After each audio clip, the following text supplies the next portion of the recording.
Radio Claret América presenta Sediento de ti, la palabra, fuente de vida, con el sacerdote misionero claretiano Tony Díaz. Reflexiones diarias del Evangelio. Aquí iniciamos.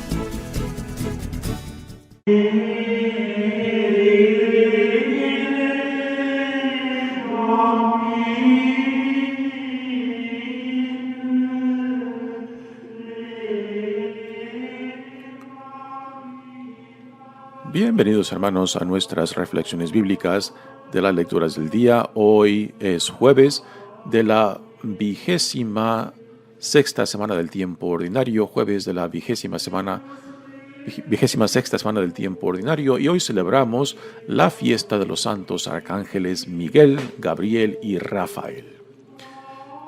Para la primera lectura de hoy hay dos opciones, una viene del libro de Daniel, la otra del libro del Apocalipsis. Yo he escogido la primera opción.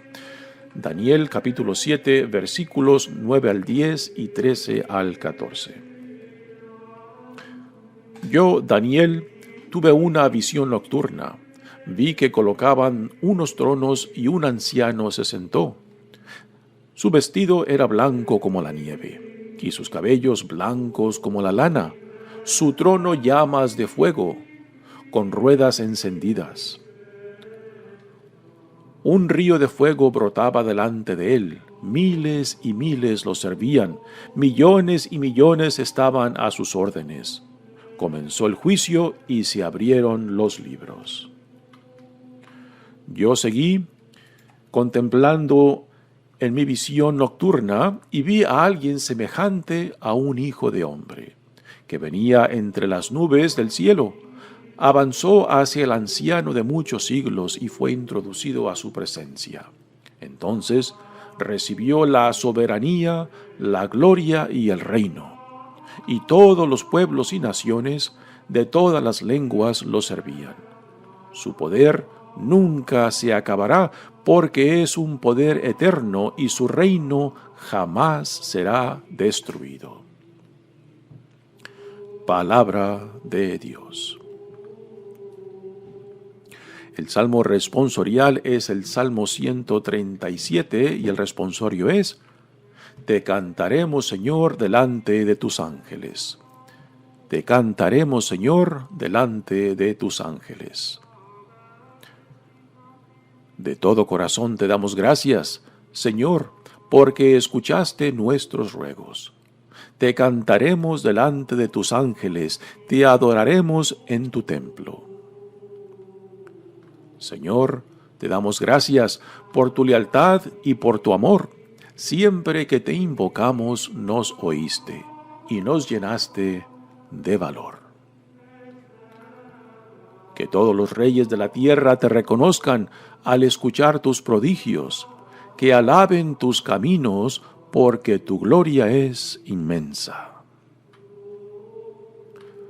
Te cantaremos, Señor, delante de tus ángeles.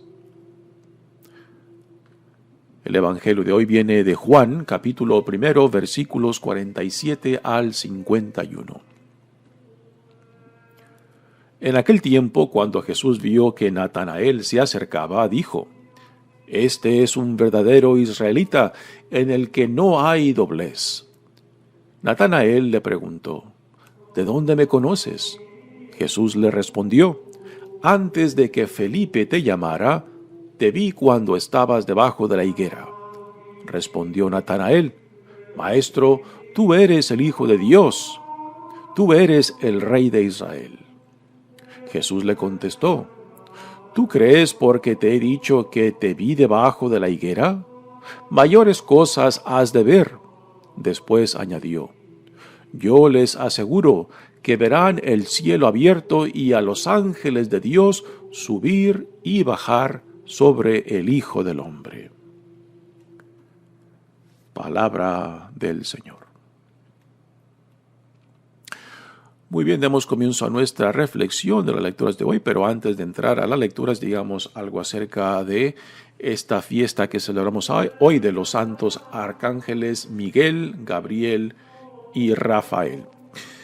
En el Antiguo Testamento hay algunas referencias a ángeles. Por ejemplo, cuando Dios visita a Abraham para anunciarle que de un año en adelante Sara tendrá el hijo esperado, el hijo de la promesa, que será el hijo Isaac.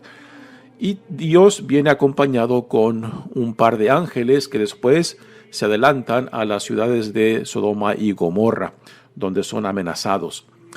También tenemos la escena cuando Jacob lucha con lo que nos dice que es un ángel que representa a Dios mismo, y que en esa lucha Jacob vence, pero queda herido por ese ángel. Y a esto se le llama una de esas heridas sagradas que Dios produce, pero por la cual pues lo marca a la persona, y viene siendo de esas experiencias de antes y después del encuentro con Dios. Y es en esa escena cuando Jacob también tiene esta visión de que es un lugar santo, porque en esa visión, en ese sueño, él ve a una escalera que conecta la tierra con el cielo y los ángeles que suben y bajan. La palabra ángel es una palabra griega que significa mensajero, y esto es lo que son los ángeles, mensajeros del Señor. Pero aquí estamos hablando de arcángeles, y esto nos da a entender de que entre los ángeles hay una jerarquía, de que hay ángeles y hay arcángeles, como por ejemplo en la estructura de la iglesia hay obispos y hay arzobispos, que son superiores a los obispos. Muy bien, ¿quiénes son estos arcángeles? Bueno, tenemos por ejemplo al arcángel Gabriel, que solamente se menciona en el Nuevo Testamento, que es quien viene a visitar a María para anunciarle de que Dios la ha llamado, la ha escogido para que fuera la madre de su Hijo, la madre de nuestro Salvador. Es una escena bellísima, y aquí el arcángel Gabriel, que significa, la palabra Gabriel significa hombre de Dios o poder de Dios, pues es una manifestación misma de la presencia de Dios ante María. Después tenemos al arcángel Rafael, que también sale en el libro de Tobías, Rafael es el acompañante de Tobías cuando va en busca de la esposa a quien su padre Tobit lo manda a buscar a su esposa entre su tribu, entre sus parientes. Y también en ese viaje el arcángel Rafael le provee a Tobías la medicina o el remedio que sanará la ceguez de su padre Tobit. Y después tenemos al arcángel Miguel, que aparece en el libro del Apocalipsis, particularmente en el capítulo 12, donde se lleva a cabo una batalla entre el arcángel Miguel y sus ángeles contra Satanás y sus ángeles, y donde Miguel y sus ángeles salen victoriosos.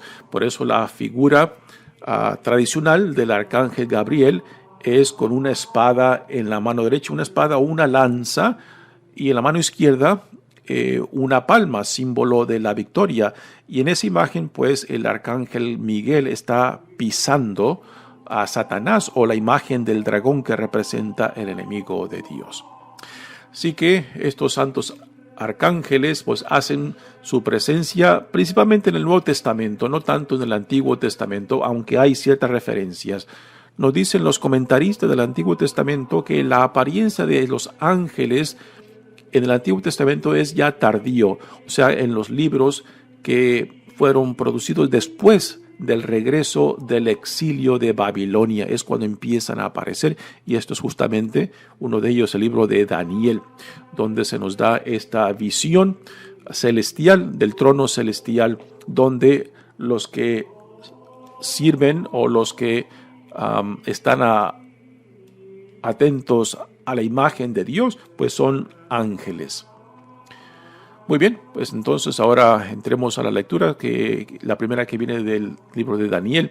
Y aquí Daniel nos presenta una visión de la corte celestial. Y hay varios símbolos que nos nos ayudan a entender esta visión. Dice, yo Daniel tuve una visión nocturna. Vi que colocaban unos tronos y un anciano se sentó. Aquí viene la imagen de Dios como un anciano vestido de blanco con barbas blancas. Es una imagen muy tradicional que a veces conectamos con Dios. Su vestido era blanco como la nieve y sus cabellos blancos como la lana.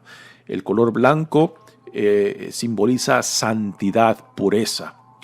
Su trono, llamas de fuego con ruedas encendidas. Recordamos, por ejemplo, en el Antiguo Testamento, cuando Dios libera a su pueblo de la esclavitud de Egipto, y hay dos símbolos que son constantes en la trayectoria de esos 40 años en caminar por el desierto hacia la tierra prometida. Por la noche es la columna de fuego y por el día es la columna de nubes que siempre van acompañando al pueblo de Dios en esa trayectoria hacia la tierra prometida. Y aquí se hacen presente esos dos símbolos en esta visión del trono celestial, pues la presencia del fuego, símbolo de la santidad, la presencia de Dios mismo. De su trono llamas de fuego con ruedas encendidas, un río de fuego brotaba delante de él. También el fuego es símbolo de purificación, de que todo ante la presencia de Dios es santo, o sea, es puro, purificado por el fuego. Así como el oro es purificado por el fuego, pues igualmente aquí, en esta imagen de la corte celestial, la presencia del fuego nos da a entender que aquí está la presencia santa, pura de Dios. Y ahora menciona a los siervos que están ante Dios. Miles y miles lo servían, millones y millones estaban a sus órdenes. Esto hace referencia a los ángeles, a los mensajeros de Dios. Después dice, comenzó el juicio y se abrieron los libros. ¿Cuál es el juicio del cual habla Daniel? Es el juicio final. Aquí Daniel ya entabla el tema de la época mesiánica, cuando Dios enviará a su Mesías para llevar a su final su plan de salvación.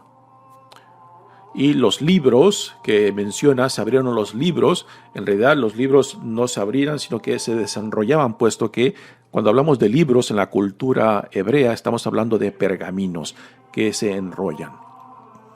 Yo seguí contemplando en mi visión nocturna y vi a alguien semejante a un hijo de hombre.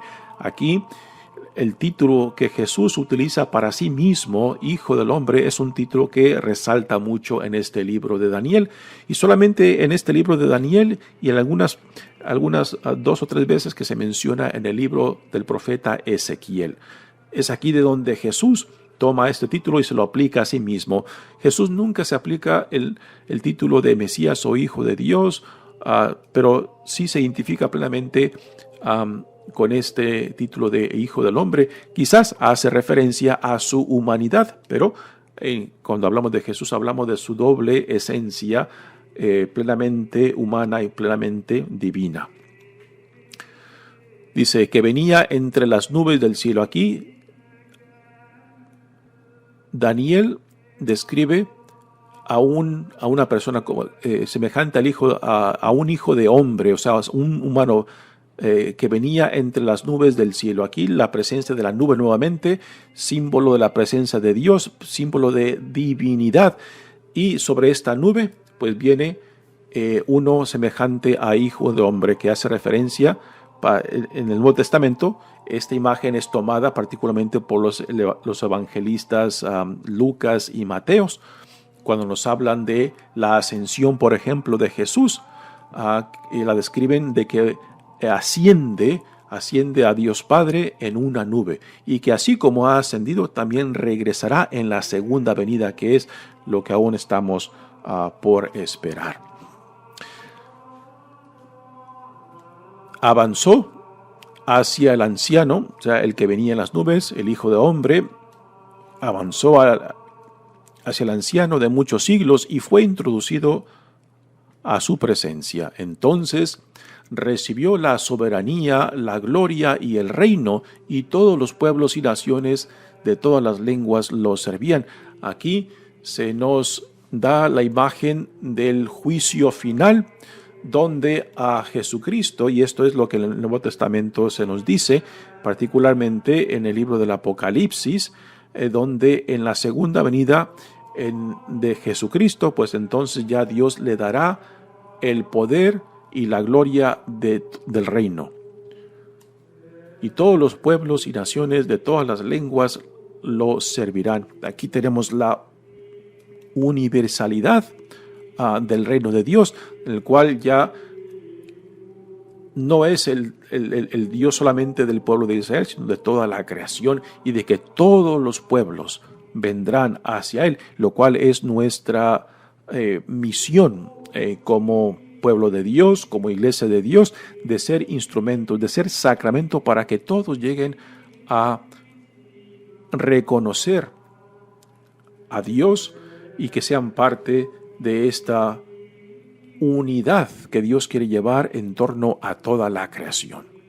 Su poder nunca se acabará porque es un poder eterno y su reino jamás será destruido. Estos son temas que después se retoman en el Nuevo Testamento para hablar de Jesús y de la segunda venida de Él. Muy bien, pasemos ahora al Evangelio de hoy, que viene de Juan, y es parte del primer capítulo, y donde el evangelista Juan nos presenta la identidad de quién es del Hijo de Dios, y nos habla de su preexistencia. El evangelista Juan no entra en detalles de la encarnación de Jesús, de cómo nació, ¿no? Él ya lo da por entendido, pero en lo que en vez de darnos una narración del nacimiento y de la infancia de Jesús, Él nos da una interpretación de la encarnación de Dios en Jesucristo. Y por eso el evangelista Juan en el capítulo 1 nos habla de su preexistencia en el cielo, y que por medio de Él, o sea, del Hijo, de la palabra, del Verbo, se lleva a cabo toda la creación, y todo cuanto existe existió por medio de Él, de la palabra hecha carne, la palabra hecha vida.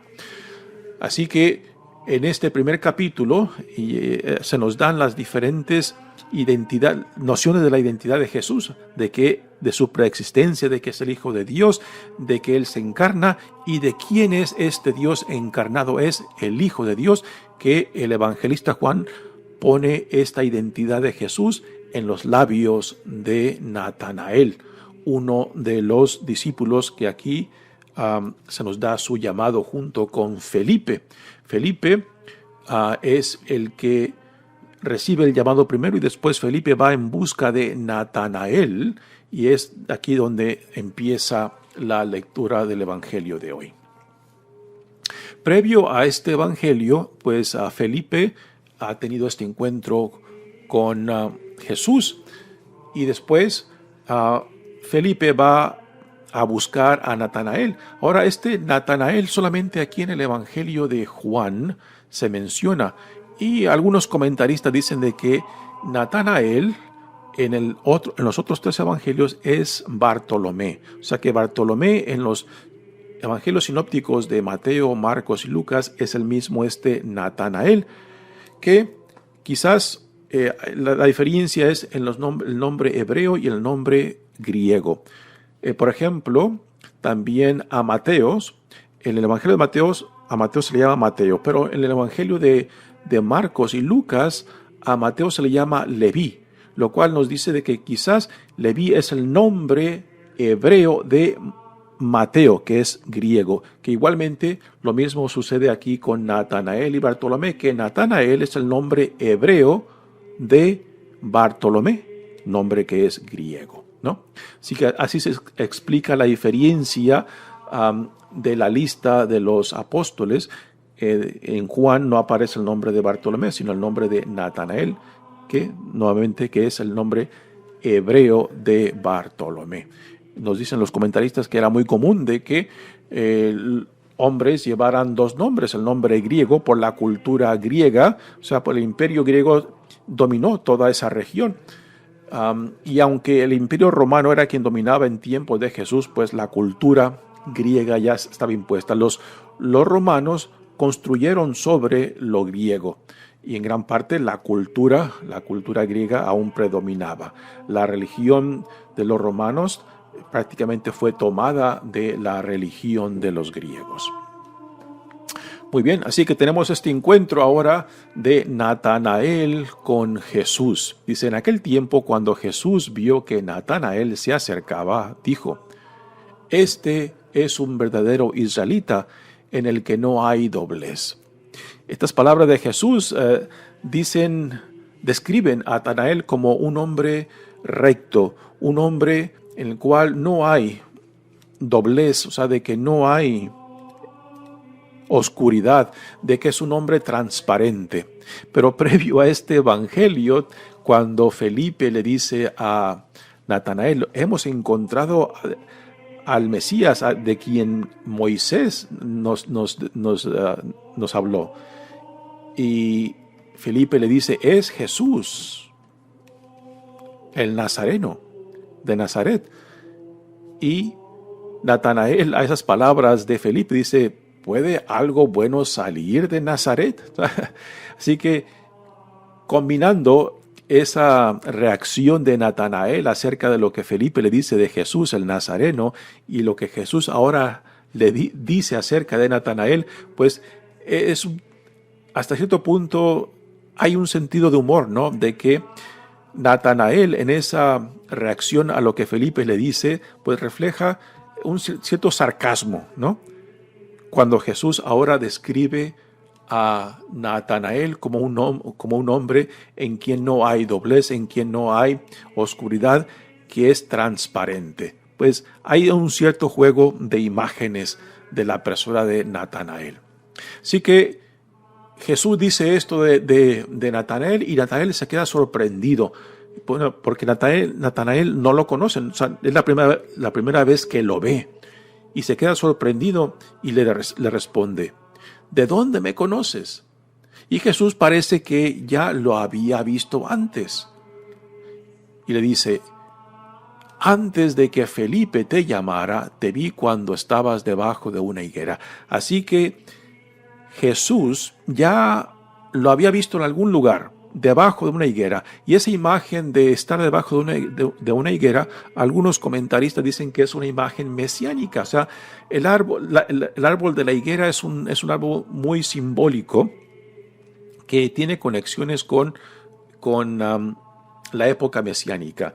En los evangelios tenemos ciertas escenas cuando Jesús va en busca, por ejemplo, de higos de una higuera y no encuentra nada y la maldice. Y también cuando Jesús le dice, si tú le dices a esta higuera que se trasplante, que lo hará. Así que hay varias referencias a la higuera y, repito, algunos comentaristas dicen que esta imagen de Natanael estando debajo de una higuera es una imagen de la época mesiánica que ya se hacía realidad en Jesús mismo y que al ver a Natanael debajo de esa higuera, pues ya era una manifestación de lo que se estaba haciendo realidad. Y Jesús, al decirle esto a Natanael, que lo vio debajo de una higuera, por X motivos, Natanael se queda muy sorprendido.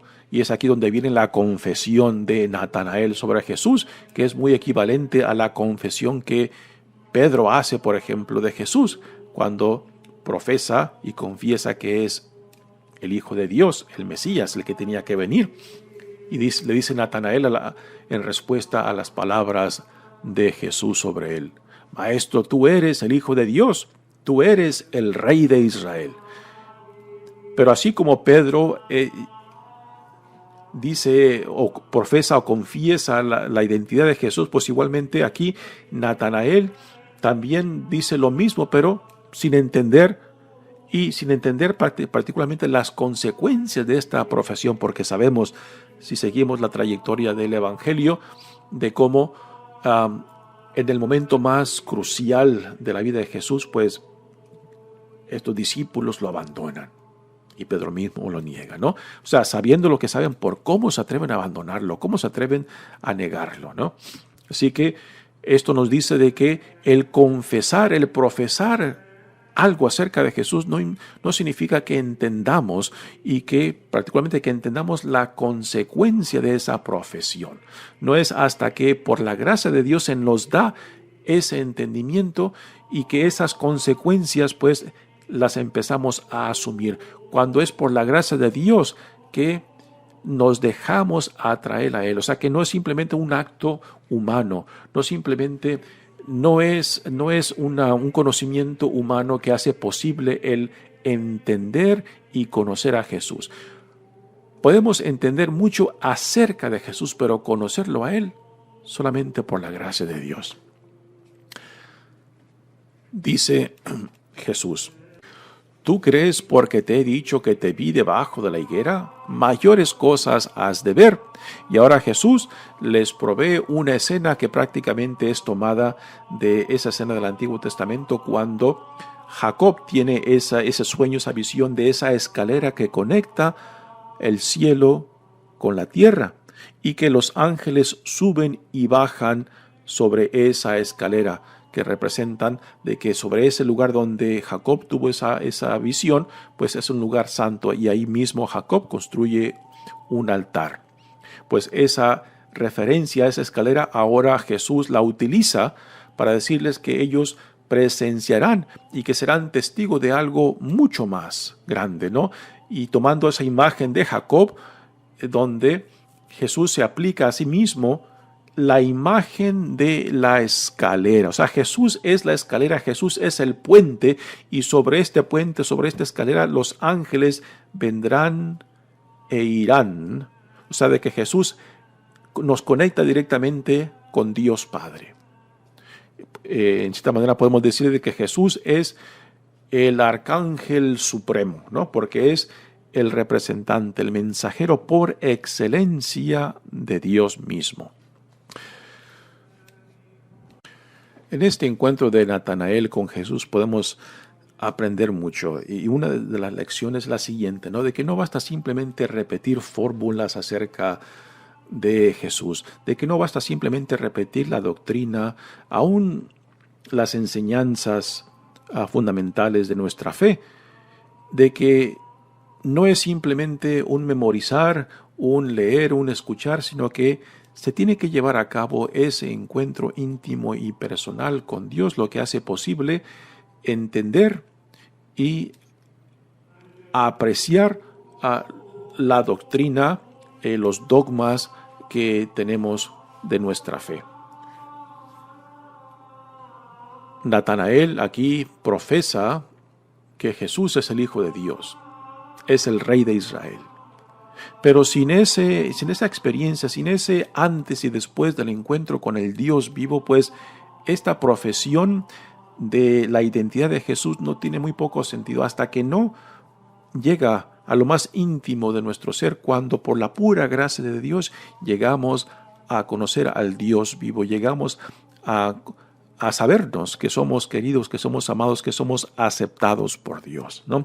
Y esa es la experiencia fundamental que es necesaria para que todo lo que decimos, tanto de Jesús como de Dios, pues no solamente revele quién es Él, sino también comunique algo fundamental, que no simplemente son palabras, que no simplemente son títulos, sino que vienen de la experiencia del encuentro con el Dios vivo en nuestras vidas.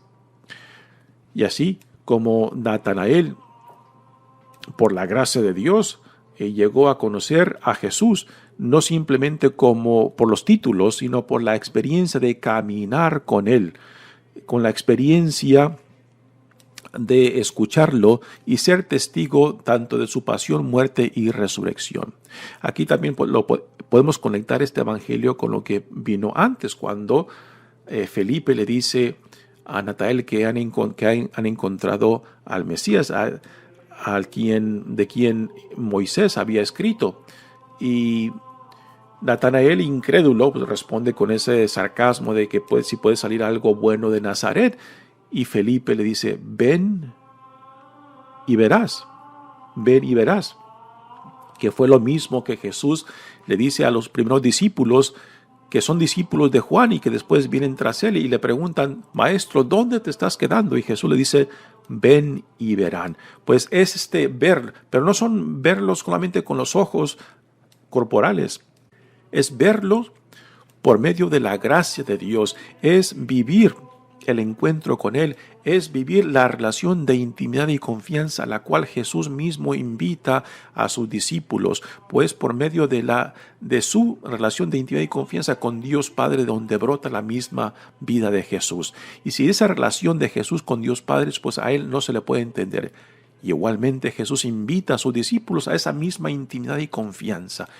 Igualmente a nosotros.